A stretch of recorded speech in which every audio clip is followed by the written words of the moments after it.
Hello and welcome to our second class of Tehilim. Today, we're going to speak about perek aleph. No, I'm kidding. Relax. Okay. Okay, we've been trying to start that class for at least 40 minutes. First, we were locked out. Then Wonder Woman came and saved me.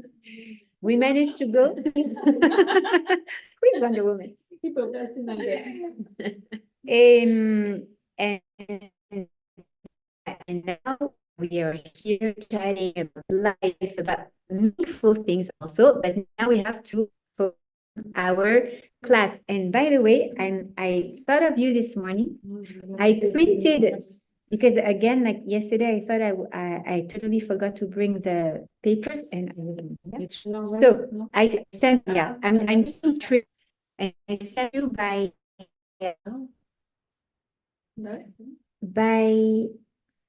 so I will post on the chat for those who want. Here is the perek aleph with the exercise sheets, right? So we're going to start today the first perek. The first perek, how it sounds? The first is perek aleph. So we have to know that there, as we mentioned last week, they were not, you want to cover your hair, my love? I know that you brought it for you. Before that, Morgan, we forgot to read. We're going to read this, but yeah. But we're going to dedicate class, Shelema Bekarov, of my Jessie Hannah Bat Patricia. She's going to have a refuah Shelema Bekarov. They have our friends, Yosef Ishai Ben Daniel Miriam, Yemiyahu Ben Devorah, brother of our friend Sarah, the soldier, all the I want Sarah, this women, a coach who works for Torah Box, and all the Chatufim, that they should come out very fast to their family, and that we should finish with Hamas eradication. Okay, we're going to just read. C'est comme l'arabe de... Okay. Il y a des gens comme ça. שיר המעלות ממעמקים קראתיך אדוני. אדוני שמעה וקולי תהיינה אזניך קשובות לכל תחנוני. עם עוונות תשמע יה, אדוני מי יעמוד, כי מחסדך למען תברא. קיוויתי אדוני קיווית נפשי ולדבר רוחתי. נפשי לאדוני משומרים לבוקר שומרים לבוקר. יאחל ישראל אל אדוני, כי אם אדוני החסד והרבה עמו פדות ויהיו בבית ישראל מכל עוונותיו. Okay, so today we jump in the first perek. So last week we were just introducing the inyan, the subject. We were speaking about how like it's all linked to emotions. And we were also saying that the different chapters of Tehilim have been written at different times of David HaMelech's life, but not only, also in other people's life.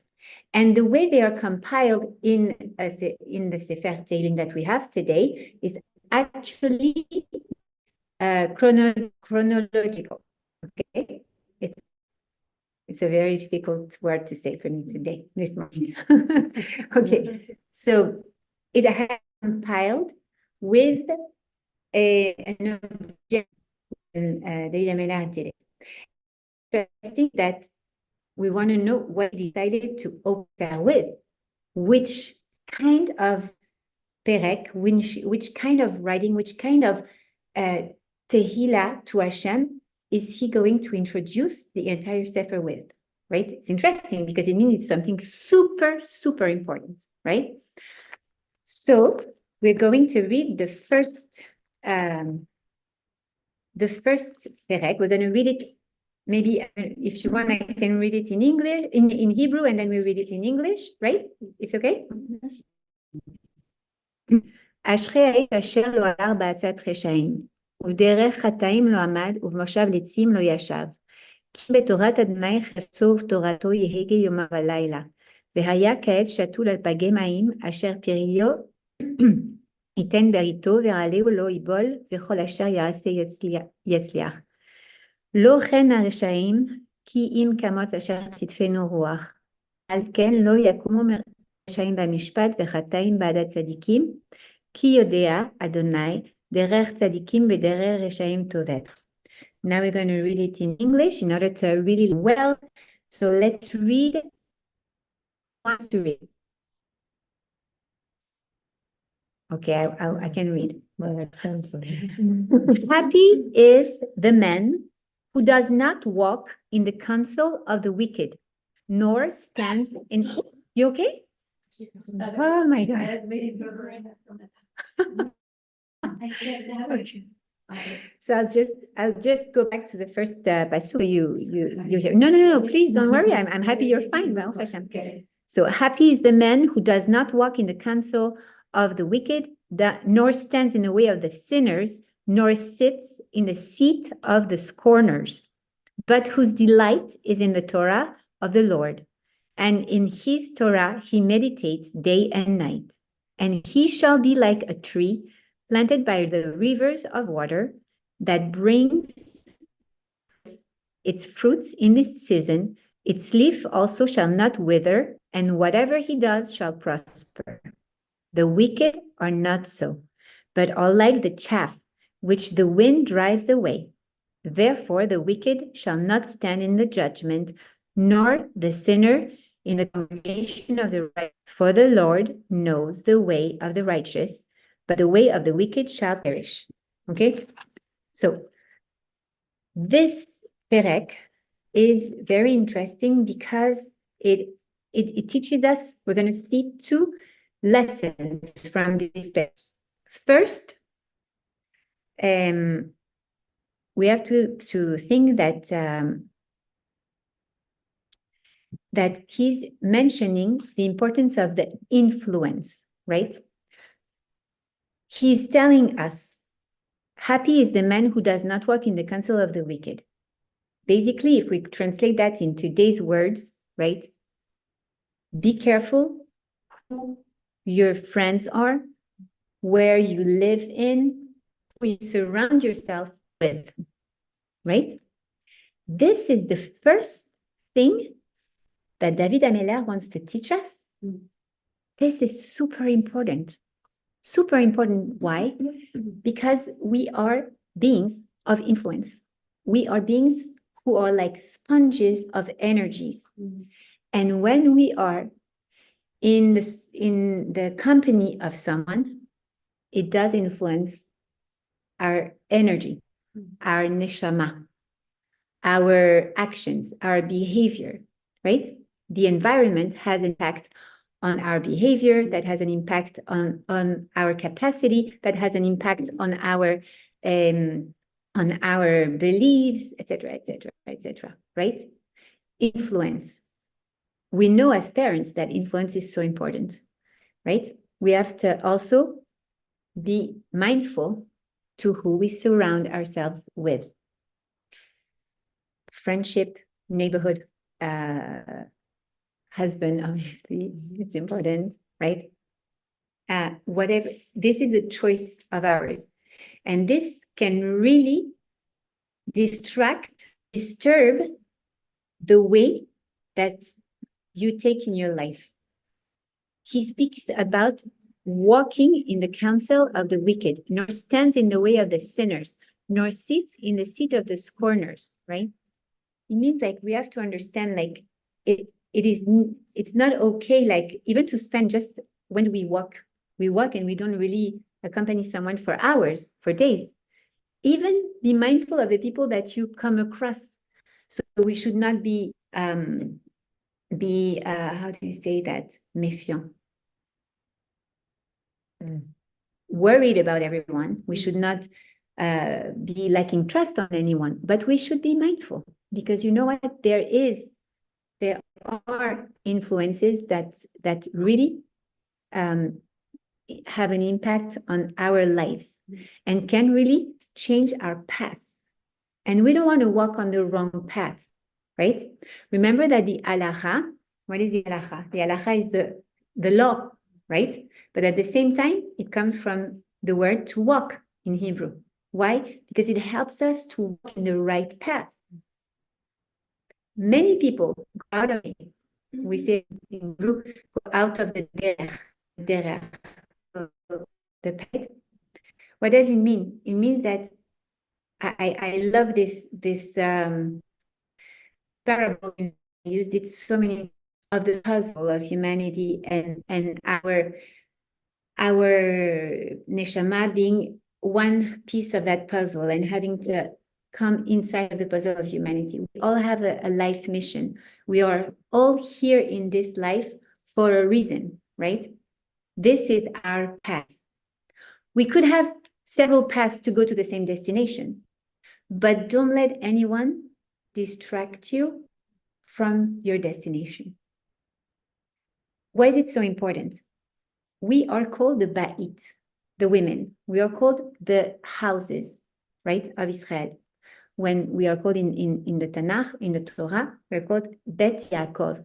Bet Yaakov is the house of Yaakov, and Yaakov is Israel. So we're the Bet Israel. We are that, okay? We have to understand what it means. It means, what is a house? What does a house represent?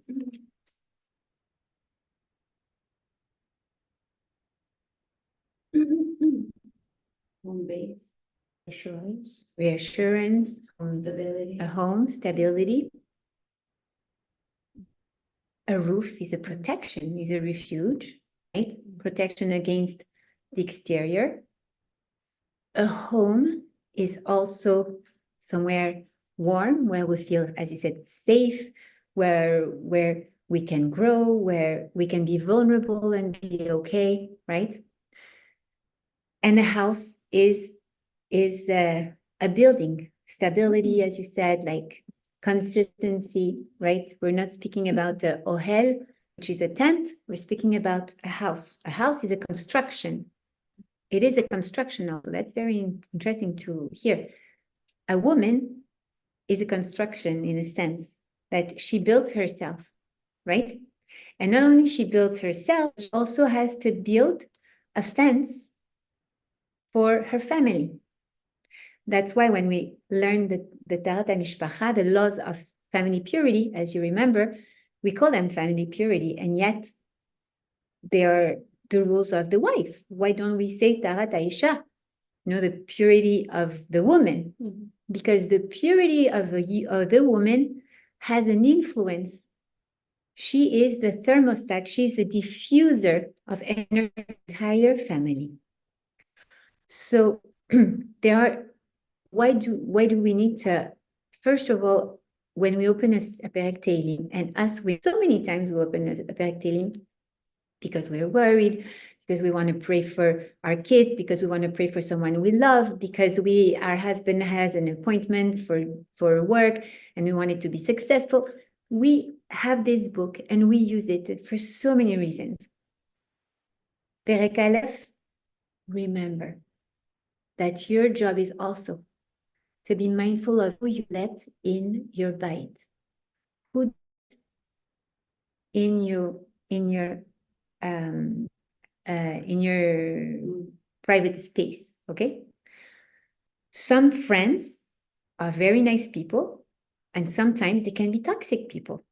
And we have to protect ourselves somehow.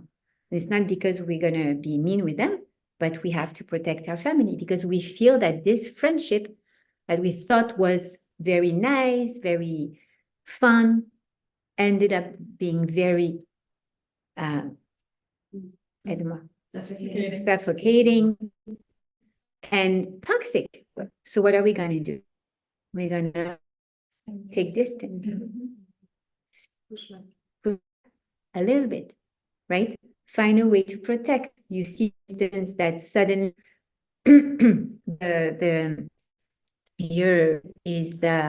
instead of inviting your family through calling you or through texting you, she starts texting your husband. She starts no, it happens, but it's okay. Like if it's but you know what? Sometimes it's weird. It depends. If it's just like I couldn't reach your wife, or your wife says she cannot text you. I need to know if you're coming for Shabbat. That's one thing. But your wife said you cannot come, but I really want you guys to come. Please make an effort. you know what, like first respect the decision of your friend, you know, like don't like spread your wings and try to manage everything. So But I have a question about that. It's not somebody who's so blatantly a bad influence, but what if it's not so clear? Like you just don't like their energy or you don't think they have a good eye, but creating a distance is very hurtful to them and they can't understand it and you can't explain that to them. But you just have a feeling that you don't want them around your home. So there is one thing, you know, we call it the sixth sense of the woman in the secular world. We call it the Bina in the Torah, that we know how to sense things, right? This is a gift that HaKadosh Baruch Hu gave us in order to protect ourselves also, right? I'm going to tell you something, like men do not have that ability to sense energy. And remember why? Because they were created a different way. They were created from Adama. They're much more concrete, right? Like tachles, everything that is objective, like obvious, right? Materialistic, obvious, practical, logical. We were created from an already spiritual being. We were separated from a spiritual being who had already received the neshama, which is a spiritual thing, right? Mm-hmm. So we are in the different type of world, we are higher in terms of spirituality. We have an ability to feel things that we cannot see more easily than a man. Some men can feel it, but they have to be maybe sensitive. But women, sometimes we feel something. You don't know why. Like you feel that this guy that my husband just introduced us as his potential business partner, I cannot tell you why, but I feel there's something weird. Something's off. And I cannot tell you why. And maybe he's going to tell me, why do you think that? It doesn't make sense. You don't even know him. It's true. You know him. I cannot explain to you. Kadosh Baruch Hu gives different ways of compiling our information, perspectives on the world. I have this perspective that you can't, and I'm giving it to you. I'm sharing it with you because this is your role as a woman, right? It can be sometimes friendship. It can be sometimes work. And sometimes it's even with us, like not only with our husband, but you can sometimes feel like somebody at work or like even a doctor or anything that has an attitude that is not really like appropriate, and you feel like then you change doctor or you change or you try to put more distance, right? What do you do with it? You can try to see them in a different. I'll give you an example. We have longtime friends, okay, who still live in Europe. And honestly, like I arrived in Miami almost 21 years ago. So my life has changed since then. Sometimes those people still have the same way of speaking as a teenager, use a lot of words that personally I would not say, even in French or in English. I wouldn't like my kids to hear. So when they come in vacation, of course, I want to get them at my Shabbat table. And the first time I got them at my Shabbat table, I'm like, next time we'll go to the restaurant. Just my husband, me, and them, you know, like, but I don't want my kids to hear like stories of, you know, who slept with who, you know, who did what with it. And I'm like, Mia, and the bad word. And then one of my kids, I remember when they were younger, came and said, why did he say that so and so is a duck? And I'm like, a duck? He said, yeah, he says he's a canard. I said, so it was not that. Yeah. So non, un canard, en fait, tu remplaces par un O.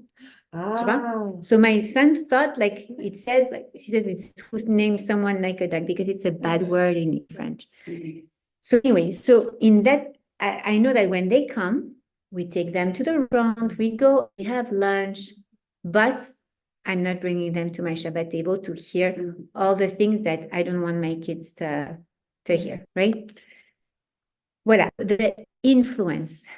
Influence is If you didn't get the relationship with whom? with this couple. Who are from France? No, because I don't see them very often. Super toxic. It's just not nice to be Yes, around your kids. but Not I have to tell you, No, it it's happened not in my related. personal life. It happened in my personal life that I had someone met and that suddenly became such a nice person in my life. Like she was always like very festive, very I don't know, like she's always trying to help, being so nice and everything. And I don't know, like I'm always, it's not that I'm protective, but I very good friends and I have a lot of friends that I like, but I'm not like exclusive, like I'm not going to be just your friend and that's it. And that person started having like a behavior that was very healthy. And so I told her, like this behavior is making me very uncomfortable. And I'm just telling you, yeah, I told her. I'm not eating in your house because it's not kosher for me. It's fine for you if it's okay, but you can keep on insisting it's not going to change. And you can keep on calling my husband to tell him, like, your wife, she doesn't want it in my house when I tell her it's kosher. But it's not going to make us good friends, So, and I gave her several opportunities that we connect but I realized it doesn't come from she cannot hear this type of things. She's a very nice woman who probably has wounds in her heart as a little child, and she grew up with this little child needing attention and needing love from the other one, and she's going from one person to another trying to find the person who will give her what she didn't receive as a child. She cannot receive it from another grown-up. She needed to receive it from her mom, probably. She didn't. And now she needs to work with herself. It took time. I unfortunately had to put like obvious boundaries, explaining her, you're a great person, but I cannot live like that. It's not for me, and it's not good for me.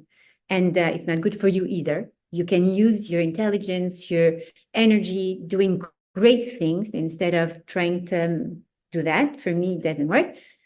I'm here for you if you want to be like friends. In French, we say copine, like social friends, but I cannot have this type of interaction with you. Today, we say hi, we speak when we see each other, and we have good relationships, but we're not close. And it's fine with me, it's fine with me because I also wanted that. And I think she also realized that it's not good for her. I'm not bringing her what she needs, right? So I believe also that my mission is always first me, my husband, my kids, right? Protect these people. Just like when you have the mask of oxygen coming in case of a depressurization in an airplane, what are you going to do? First, you put the oxygen mask on you, then on your husband and your kids, right? Why? Because this is the natural way of being able to be a helper. Your husband should be able to put it on himself, but okay, so I'm first going to put it on myself, meaning I have first to make sure that I am not intoxicated or I am not badly influenced. Because if I am, it's just like having too much CO2. I don't know that I had a firework. I think it's because of that. Oh, yeah.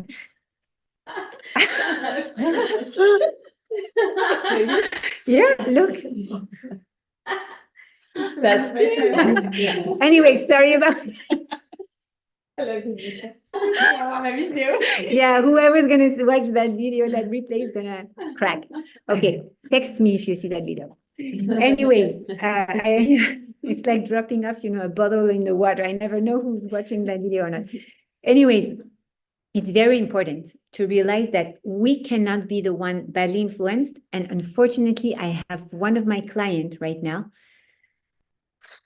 She moved into another place and she became very good friend with a girl who is a very bad influence, has a very bad influence on her. And this girl today, she's struggling, even being a mom. And she's a mom of 4 kids. And she can't, like, her husband has to take care of the kids. She drinks, she smokes, she drugs herself. And she was Who, the client or my client. because of the Because of the bad influence. Wow. Because when you have someone who says, like, who brings you into her vision of life, who tells you, you spend so much time with someone who tells you, look, so ugly, it's so horrible, look how your husband treats you, look how the kids, like, they drain us, and this and that.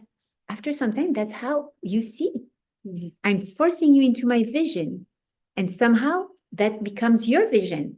And then you become so influenced, intoxicated by That's this. the story of the rice. You know, the Yeah. experiment of the rice. No, tell me about it. No, it's an experiment. I think it's a Japanese guy. He took like 2 bowls of rice, and he asked like the surveyed people to speak very kindly Ah, to one bowl of rice, but it's also with flowers. with water. Water. Yeah, I do Yeah, it. you can do it, and he Yeah. did it, and he spoke very kindly to one rice and very badly to one bowl of rice. And after a month, we could see like the kindly treated rice was perfectly clean, perfectly right, and the other one became very Moldy. yeah, and even black. Yeah, so We it's don't realize, and this is the power of speech. So there is an influence. Also, sorry. No, no, no, of course. They can also make you get in trouble with lessons on her because why are you not hanging out with that person? Why you have to, you don't want to explain yourself, but it's a feeling that you have. It can get a little bit tricky. Like you don't want to say anything bad. It's just a You don't feeling need to that you say. have. You don't need to say, but you can also just decide for yourself that it's better. You know what? And sometimes we have to accept that we cannot be friends with everyone. We cannot attend every party. We cannot go everywhere. And it's okay. Why? Because it works with our value of the system value, right? It's different from everyone, but we are all Jews. If tomorrow, for instance, somebody's going to tell you, okay, come to that party, we're going to celebrate Hamas and this and that, you're all going to say no. Why? It doesn't go with your system value. But you're invited to a party where they're going to eat pork and cheese and dance naked on the table or whatever. Is it the same thing? Yes, no, am I going to go? Not, like it's all a matter of defining in your head what are the walls of your house? What defines you? Remember, though, that Akadosh Baruch Hu gave us those walls. This is the halacha. This is the Torah, and it defines the walls of what a Jew needs, which type of protection, and most of the halachot that say like do not do this, do not do that. It's for their protection, not to be influenced in the wrong way, right? So it's important to hear that. Now a second part, which is actually a link to what you just mentioned, the power of speech. That's the second lesson. So see, Lorraine, you were really, really like tapping into today's lesson. The power of speech is the second lesson that David Amelar is giving us on the first perek. He says, okay, now you're aware, you have to pay attention to who you surround yourself with, right? And be mindful of what you want, you, your husband, who you are, what your values are.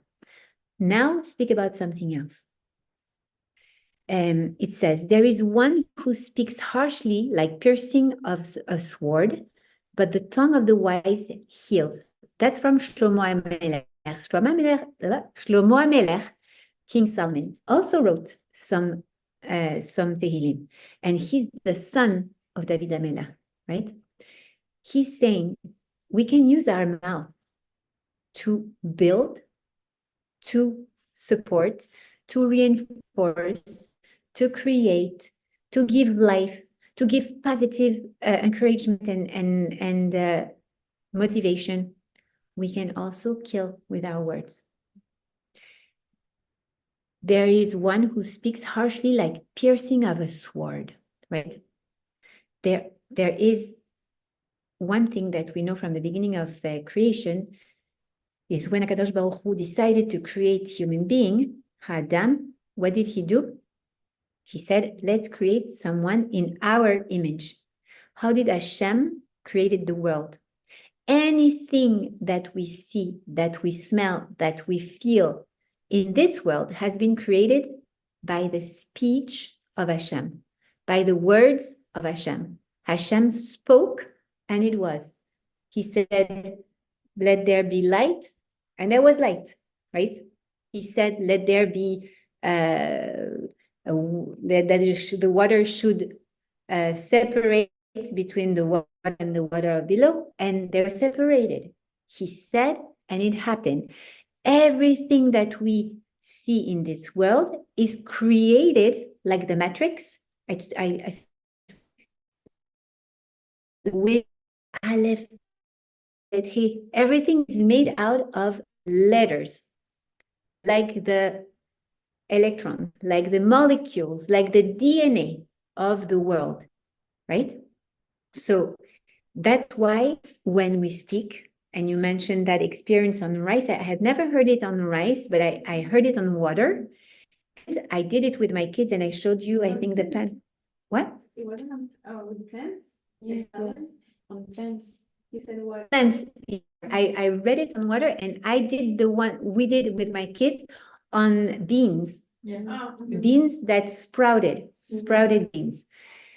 I will, Blineda, bring it to you one time because it's a beautiful project made a long time ago. They were really small. They were in 4th and 5th grade. Now they're in 10th and 11th. So a long time ago, it was a project on the impact of, and so we 4 different flower pots, right? We put cotton in each, we put beans in each, and every day we would spread like on the table, like the 4 pots. One would just be watered, no words.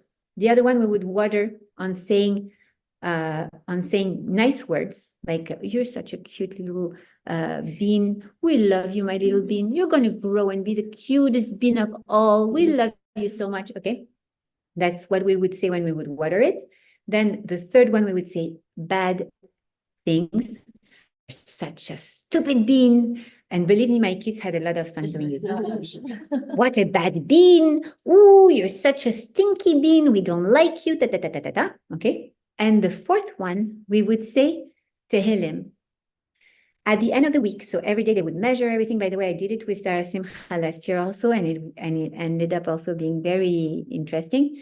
The first one grew, I'm going to say, I'm not going to say the exact numbers, but more or less 1.9 inch of a stem with no leaves, just the stem, okay? And the second one with positive words grew 2.4 inches with 2 leaves. The one that we insulted somehow like grew 1.6, sorry, with no leaves. And the one we said Tehilim grew 4 leaves and went 2.9. So You can see the it's beautiful. And for the kids, imagine, and you still explain to them, see, when you speak with your friends, when you speak with yourself, and when you speak with your brothers and sisters, 70% of the body is made out of water. If this can happen on water when it infused the little plant, imagine what it can do on a human being. How long did it take to? On 1 week, in 1 week. 1 week. So the experiment 1 is week. not to No, because beans, they sprout very fast. So you can see it very fast. It's really interesting. So HaKadosh Baruch Hu gave us 2 eyes, 2 ears, 1 mouth with 2 gates, the teeth, right? I can see the good. I can hear the good and good. But when I speak, I have two gates in order to refrain from saying bad things, right? It's very interesting to understand how we can really choose to speak with our kids in a positive way. Here, in this perek that we read, David HaMelech could have said, like, don't be that stupid person who goes with bad influence. Don't get a weak, don't be like but what does he chooses to say instead? Happy is the man who does not. And he shall be like a tree planted by the river. Therefore, the wicked will shall he chooses to do tochacha, to do how do we say, like reproach in a positive way. He's not saying you're this, you're that, you're stupid, you should not do this, da, da, da. He finds the way to give the message, but in a positive way. You know what? You would be very happy if you would not surround yourself with these people. Happy is the one who doesn't walk in the path of the bad people, etc. So now, let's see what we have as exercises and personal reflection. So personal reflection, ask yourself, identify 2 negative influences in your environment. How are they impacting your life? Think about 5 solutions that will help you get rid of these influences and choose, and choose one that you decide to implement in your life. So you think about think about 2 negative influences, how they are impacting. Now find 5 options on how to solve this problem. What can I do? And among those 5 options, you pick one that you can already start today. And you started today. When are you going to start it? How will you proceed? On whom can you count to make sure not to go back to that negative influence? Who can you count? Your husband? Who's your support team? Your husband, your best friend, your doctor, your Rav, your friend, whoever, your coach. And an exercise. Observe the way you make remarks to your kids or your spouse. On a scale from 0 to 10, 10 being the most positive, how would you evaluate your words when you notice that someone did something wrong? Being aware of those patterns of speech is the first step towards positive speech. You are on the right path. Baruch Hashem. Let's meet next week.